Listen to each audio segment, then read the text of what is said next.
Hello everyone. This video is brought to you by Newton's Group of Institutions. My name is Arvind from Department of CSE. And in this video, we will be completing the remaining concepts on pointers. If you are first time watching my video, please subscribe to my channel and press the bell icon for the latest updates. In the previous videos, we have discussed about the pointer concepts, pointers as functional arguments, pointers and strings, character pointers and functions, address arithmetics. Now in this video, we will discuss about pointers to pointers, pointers and arrays, dynamic memory management functions. So till now, we used pointers to integers and pointers to characters.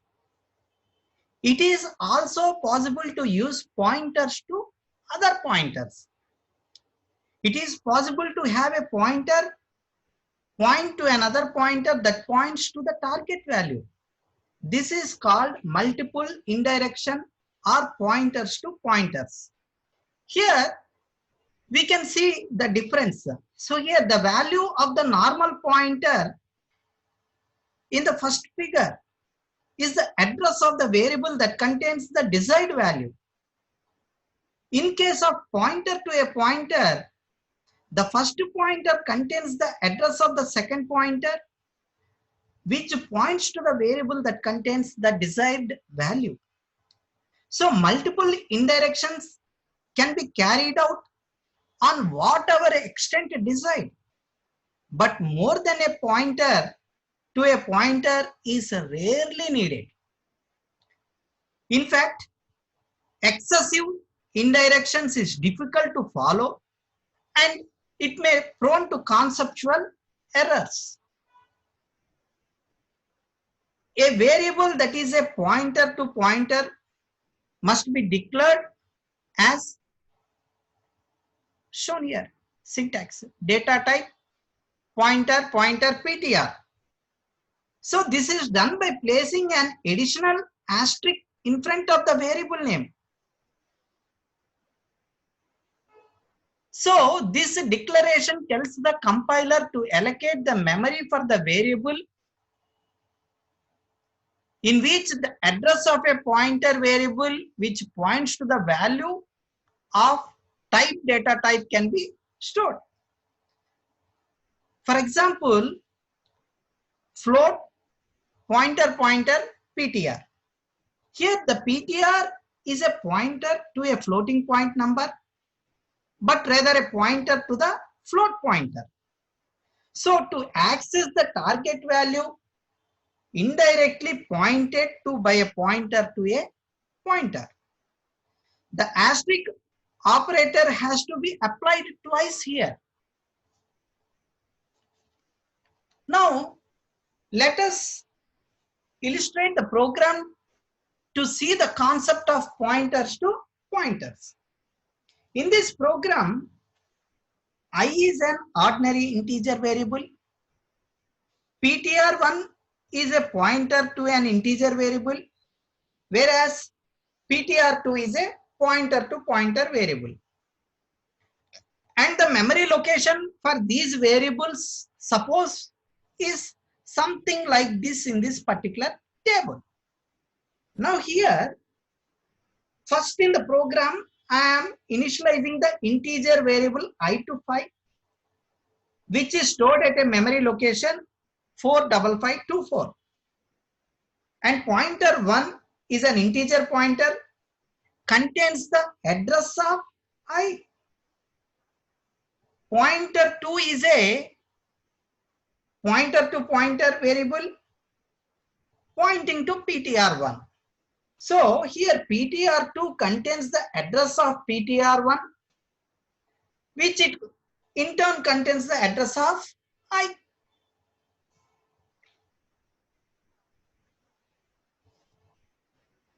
Pointers and arrays. So here when an array is declared, compiler allocates sufficient amount of memory to contain all the elements of the array, that is the base address. So the address of the first element of the array is also allocated by the compiler. Suppose we declare an array ARR, int ARR with subscript 5, the maximum size is 5, is equal to 1, 2, 3, 4, 5. So it is having 5 elements.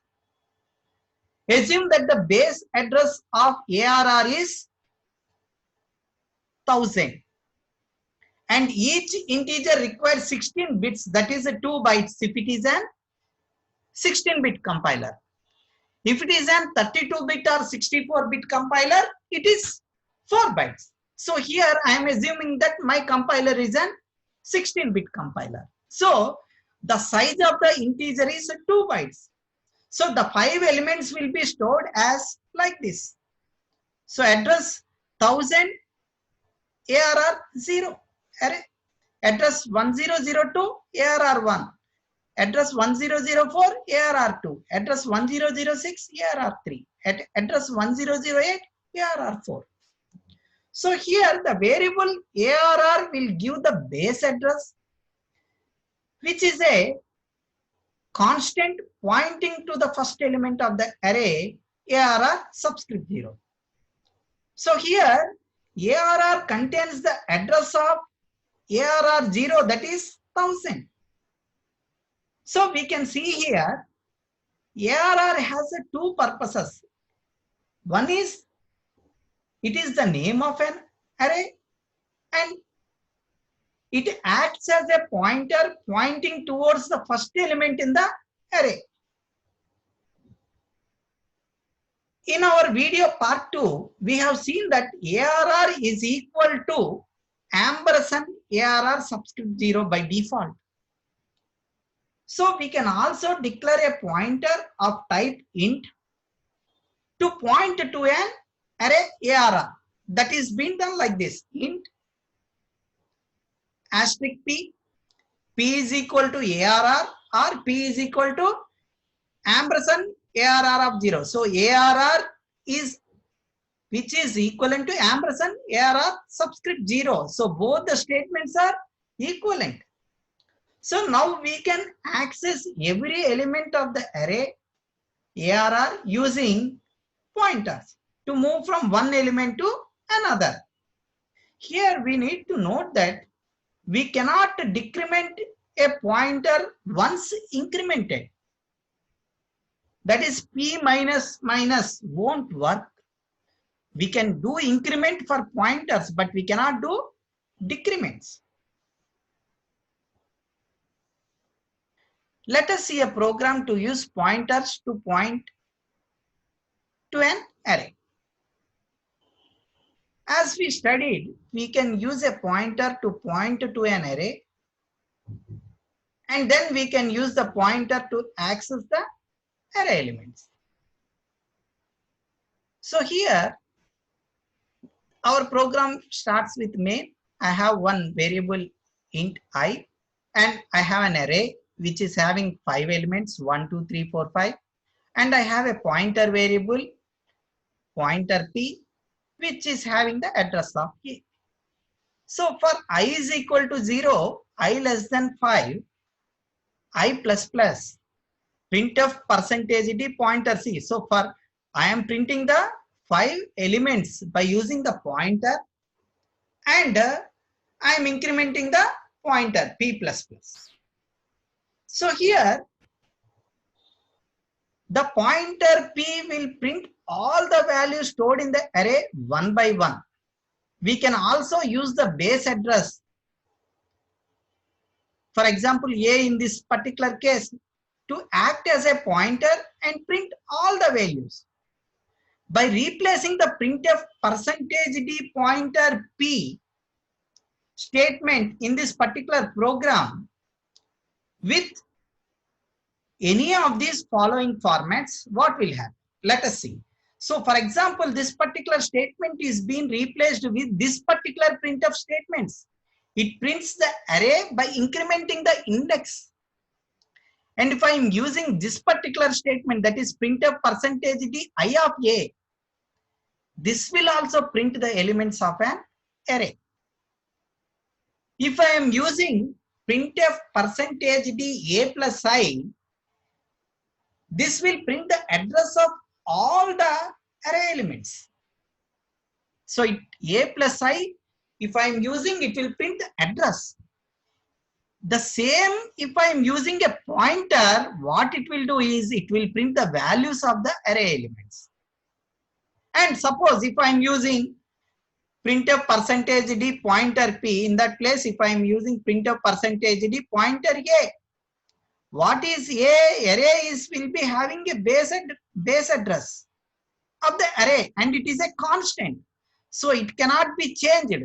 So we'll print the only the value at the a0, that is subscript. So whatever the value that is present at the base address, that will be printed, because a++ will give you compile time error. We cannot change the base address of an array.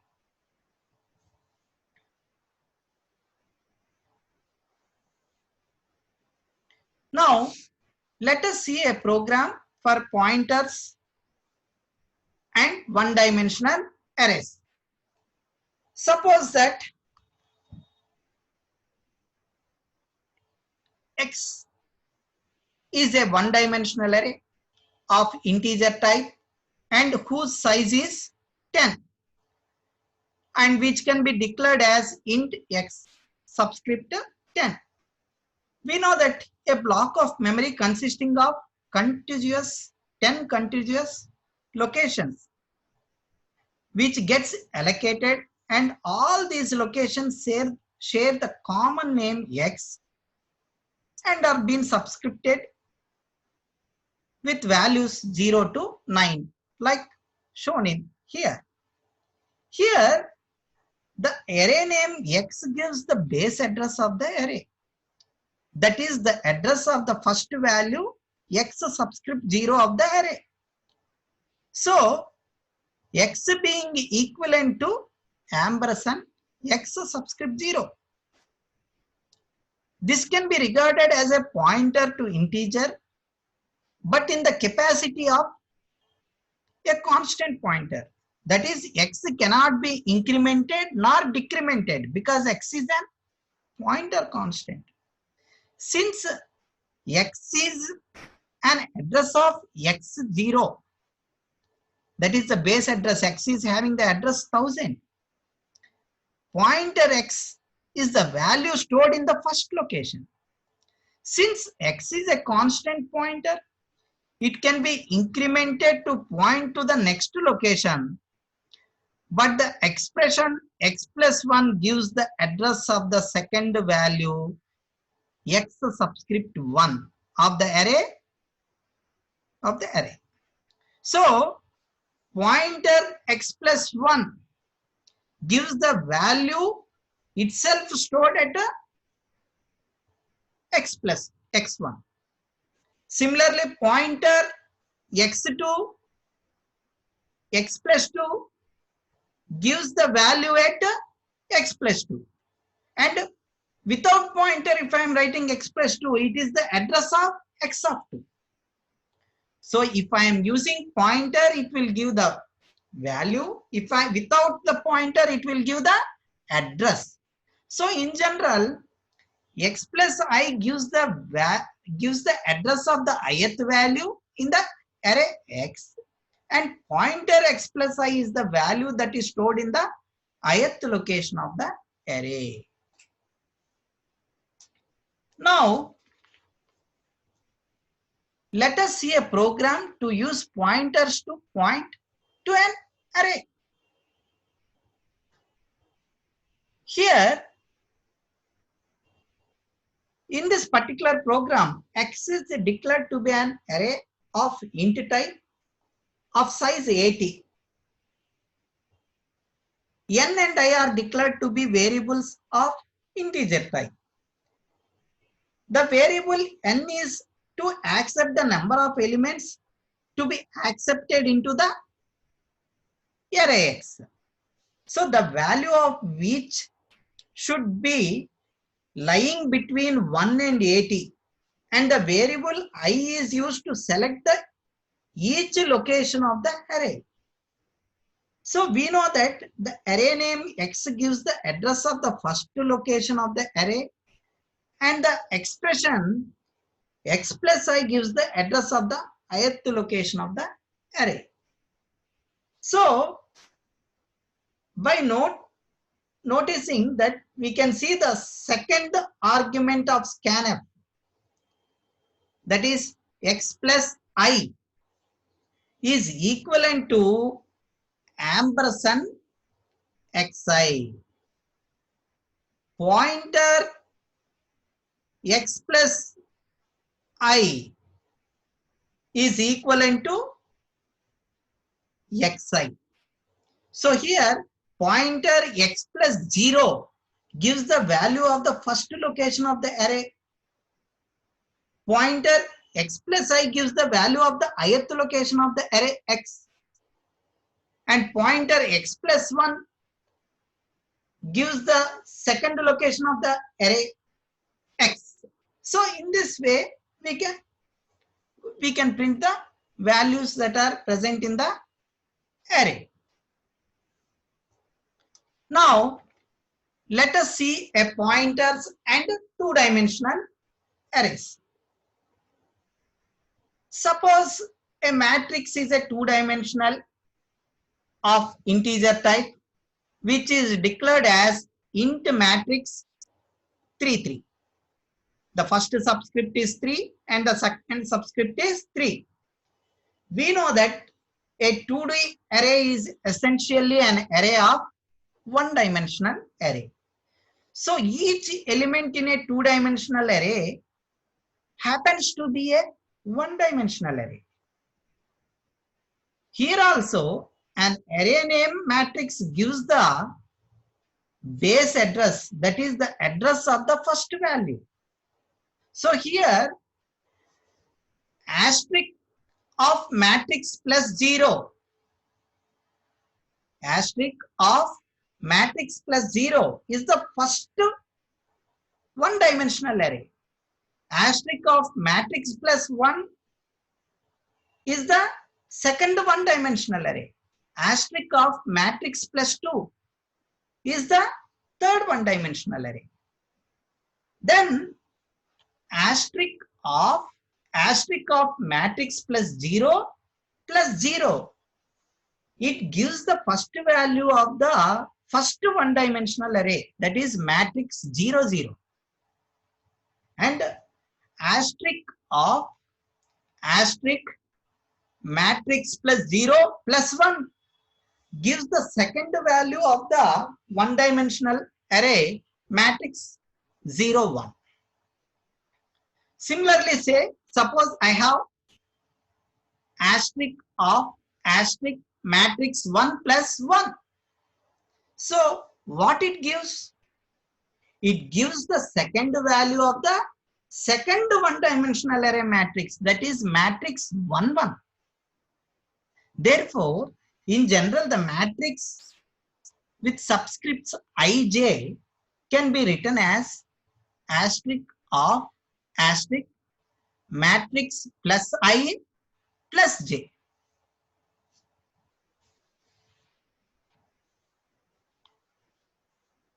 Now, let us illustrate a program for two-dimensional array using pointer notations.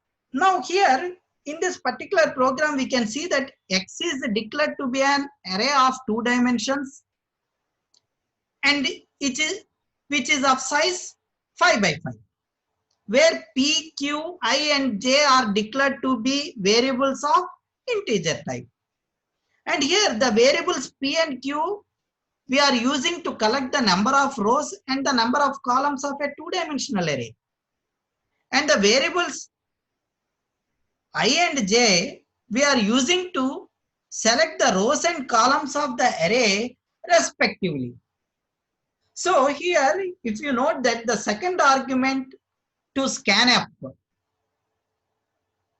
pointer x plus I plus j, is same as ampersand xij.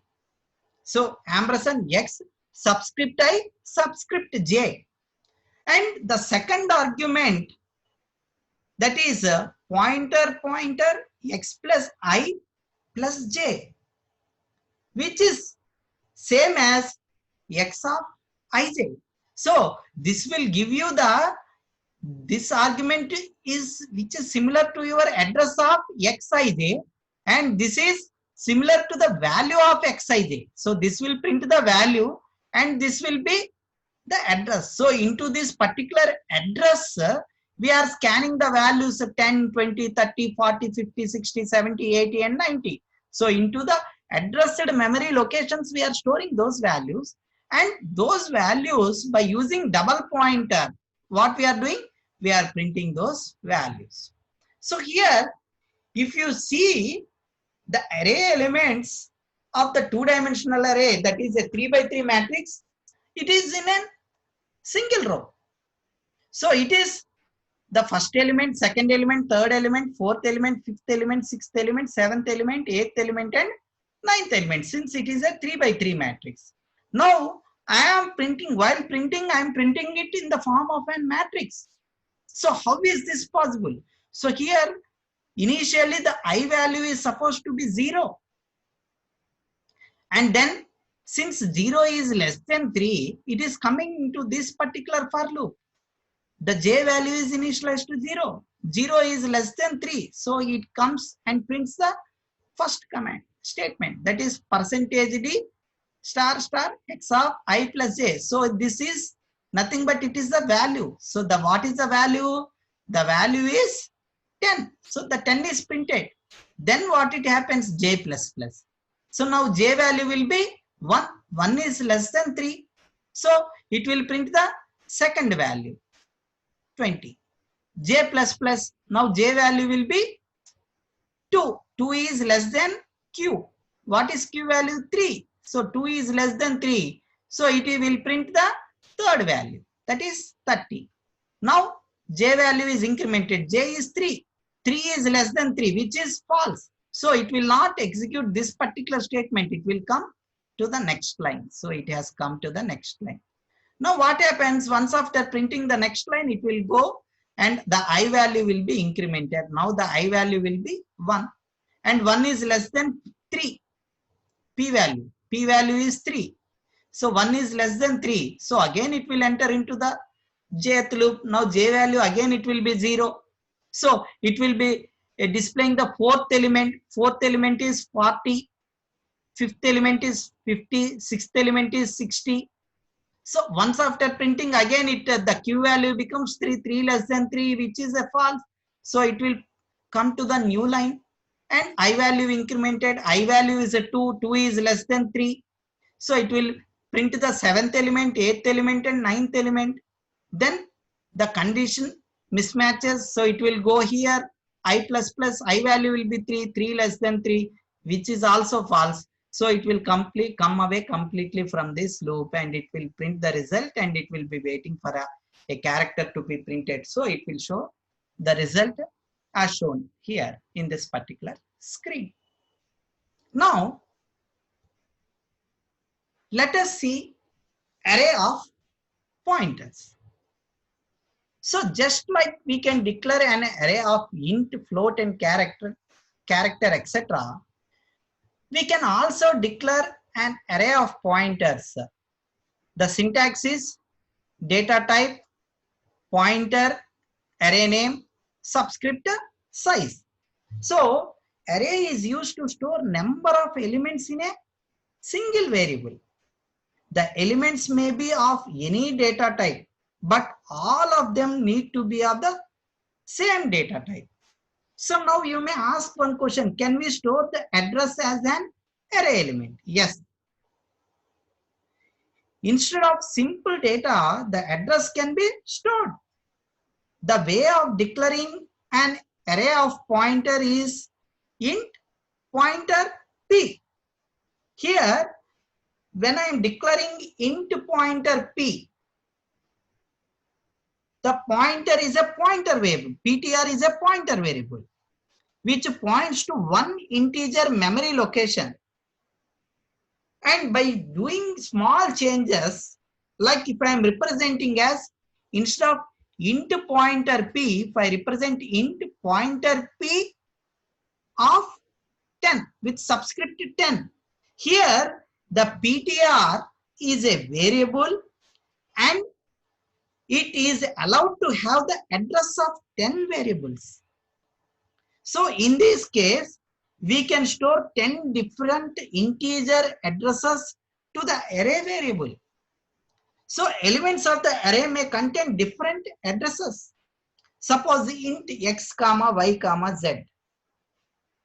Ptr of 0 is equal to ampersand x, which means that address of x is assigned to the first element of the array. Ptr subscript 1 is equal to ampersand y. That means the address of y is assigned to the second element of the array. Ptr2 is equal to ampersand z. That means the address of z is assigned to the third element of the array. So the value of x can be referred as pointer ptr of 0. The following, similarly, the value of y can be referred as pointer ptr of 1, and the value of z can be referred as pointer ptr of 2. Now let us see a small program which gives us the idea of our discussion. So here in this particular example, I have initialized the size to be 10. Now what I am doing, we are assigning the addresses of a, b, c. That is, we are assigning the address of the variable a to the 0th element of the array. Similarly, the first and second, similarly the addresses of b and c to the first and second elements respectively. At this pointer, at this particular point, the ptr looks something like this. That is, ptr of I gives the address of the element of the array. So ptr of 0 refers or returns to the address of the variable a. Ptr of 1 returns to the address of the variable b. Ptr subscript 2 returns to the address of the variable c. To get the values at the address, we use the indicator pointer, that is asterisk symbol. So pointer ptr of 0 gives you the value at the address ptr subscript 0, and pointer ptr of 1 gives the value at address ptr 1, and pointer ptr2 gives the value at the address pointer 2, and so on. So here if you can see, a is at address 2000, b is located at the address 2010, and c is located at the address 2050. So here ptr of 0 is having the address of a. So what is the address of ptr of 0 is having the address of a. So what is the address of a? Address of a is 2000. Ptr of 1 is having the address 2001. Ptr of 2 is having the address 205. So when I am using ptr of 0, it will print the address. When I put pointer to ptr of 0, it will print the value at that particular 2000 address, that is 10. Ptr pointer ptr of 1. So value at the address 2010, that is 20 is printed. Pointer ptr of 2. So value at this particular address 2050 is 50. So the value 50 is being printed. So when I use pointer, it will print the values. Without pointers, it will print the address. So address, value, address, value, address, value. So this is how we can use array to pointers. Now, let us see the dynamic memory management. So here in the dynamic memory management, since C is a structured language, it has some fixed rules for the program. So one of it includes changing the size of an array. And an array is a collection of items stored at continuous memory locations. So we know that the variables are named memory locations and they are to store the data and to be manipulated by the program. So far in all our programs, the memory locations for the variables were allocated during the compile time itself. For example, the declaration int a, float b and char c. It tells the compiler to allocate 2 bytes, 4 bytes and 1 byte of memory respectively to a, b and c. So the amount of memory is determined by the compiler itself depending on the type of the variable. And this type of memory allocation is called as static memory allocation. For example, the declaration of an array in C is int x of 5. So here int x of 5, when I declare x to be an array of type integer with a size 5.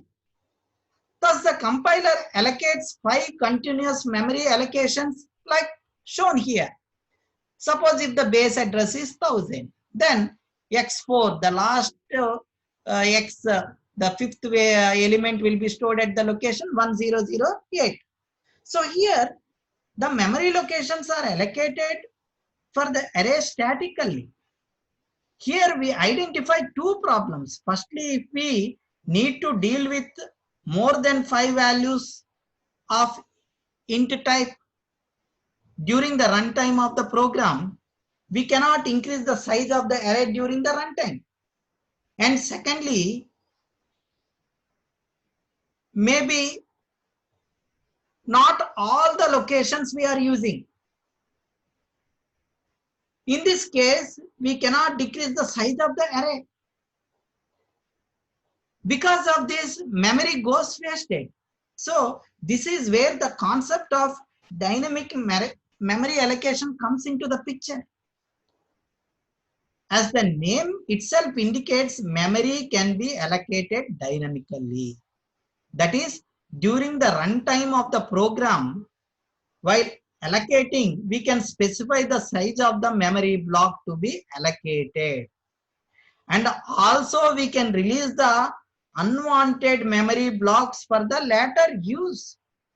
Because memory plays a major role in the hardware devices, in the system.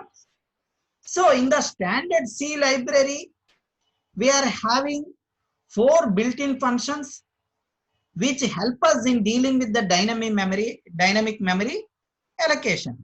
So C provides some function to achieve these tasks. And these 4 library functions provided by the C are defined under the stdlib.h header file. So the 4 functions what we are going to use are malloc, calloc, free, realloc. So these are the 4 different functions we are using for dynamic memory management. Now let us see the first function, dynamic memory management function, that is malloc. So here the malloc function, it allocates a block of memory of the required size and it returns a pointer to the first byte of the block.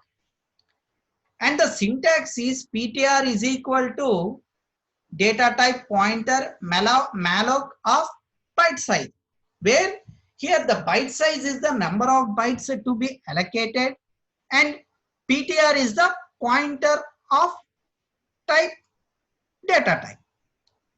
So which collects the address of the first byte of the memory block allocated.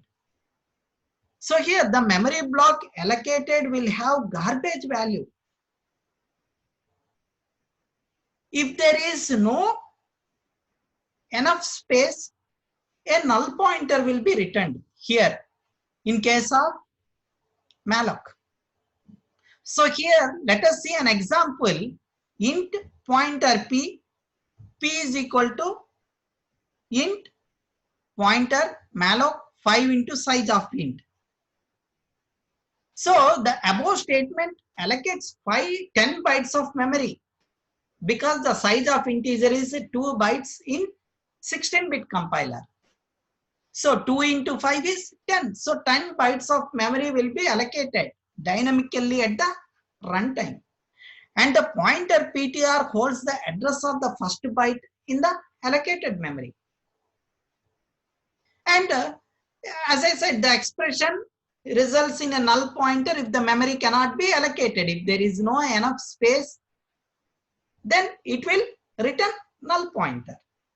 Now let us see the second function, dynamic memory allocated function free.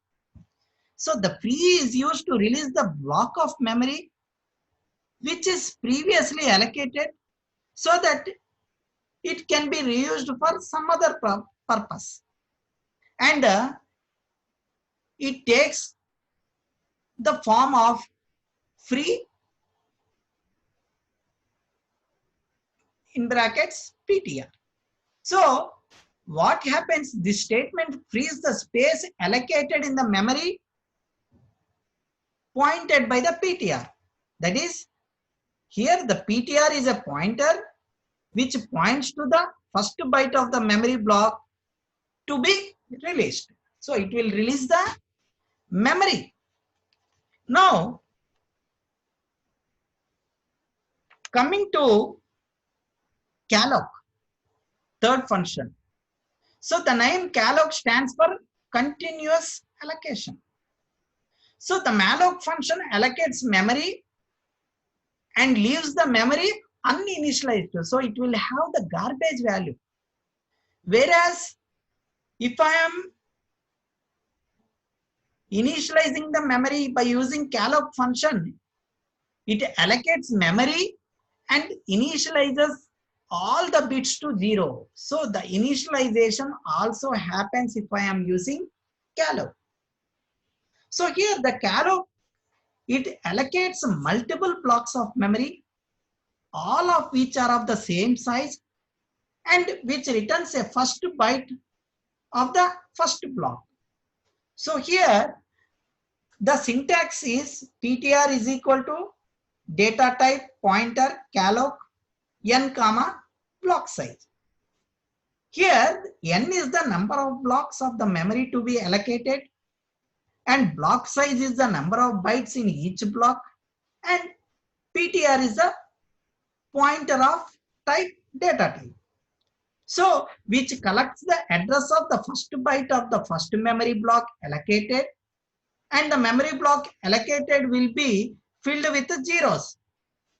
And here also if there is no enough space, a null pointer will be returned. Example, int PTR is equal to float pointer calloc 25 into size of float. So by using the above statement, it allocates continuous spaces in the memory for 25 elements of type float. So float is 4 bytes.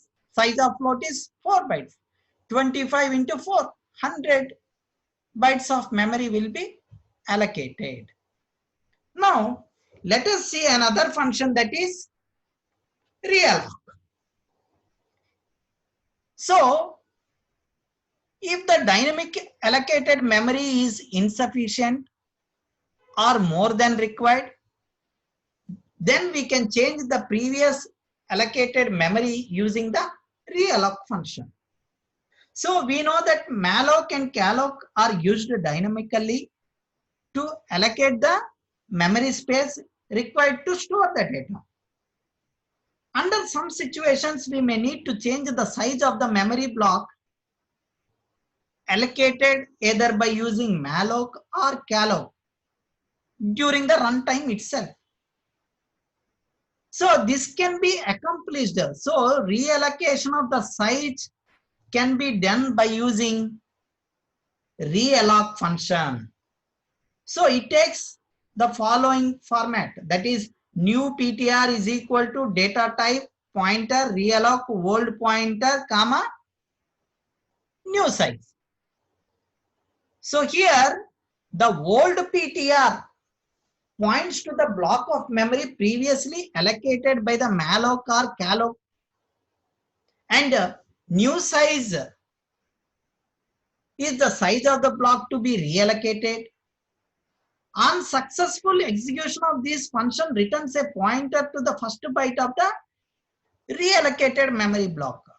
So if the function is unsuccessful in allocating the additional space, here also it returns the null pointer and the original block is freed and it will be lost.